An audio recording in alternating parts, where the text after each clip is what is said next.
Yes. Kamustahin natin ang EDSA Cubao kung parang umaandar. Oo Kamusta nga. dyan, Evan?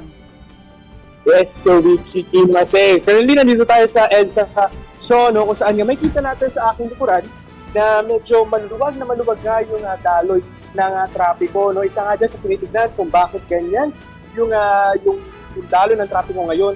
Tapos naman na yung rush hour. No? Pero kaninang umaga, kung ikukumpara nga natin, no, halos ganyan din yung daloy ng trapiko nung rush hour kaninang alas 8 hanggang alas 9 kaninang umaga. No? Dating ang pagmamonitor habang buong araw dito, talagang kapansin-pansin din talaga yung pagkunti nga ng daloy ng mga sasakyan. Pero ayon sa mga nakausap natin na mga MC taxi riders na talagang araw-araw binabaybay yung kalsadang ito sa EDSA, napansin din nila na simula nga ron tumaas yung presyo ng produktong petrolyo, medyo lumumag din at mas napabilis nga raw actually yung kanilang mga biyahe. Tinanong natin si MMDA Chairman Romando Artes kung meron na bang datos na ilalabas ng MMDA currently kung talaga bang nabawasan yung mga sasakyan na bumabiyahe dito sa EDSA dahil karaniwan sa karaniwang araw kasi around 400,000 na bilang ng sasakyan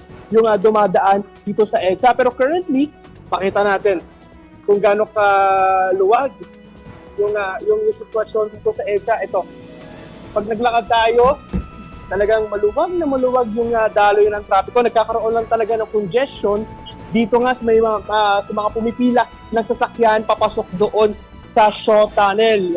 Very consistent yan throughout the day na gaan nagkakaroon ng congestion. Pero nakausap rin natin actually, Chief Joey Mase, yung ilang mga commuter na dating nagdadala ng sasakyan papunta doon sa kanilang mga destinasyon. Ngayon, mas pinili raw nilang mag-commute dahil nga nabibigatan na sila sa gastos dahil nga sa taas ng presyo ng produktong petrolyo. Ang trade-off lang daw dito, makikipagsiksikan sila sa mga public transportation, pero panalo naman daw sila doon sa makikitipid nila sa kanilang mga biyahe. Tiki Joey Mase. Okay, thank you. Ingat Thank dyan. you, Ivan. Thank you. Salamat, Ivan.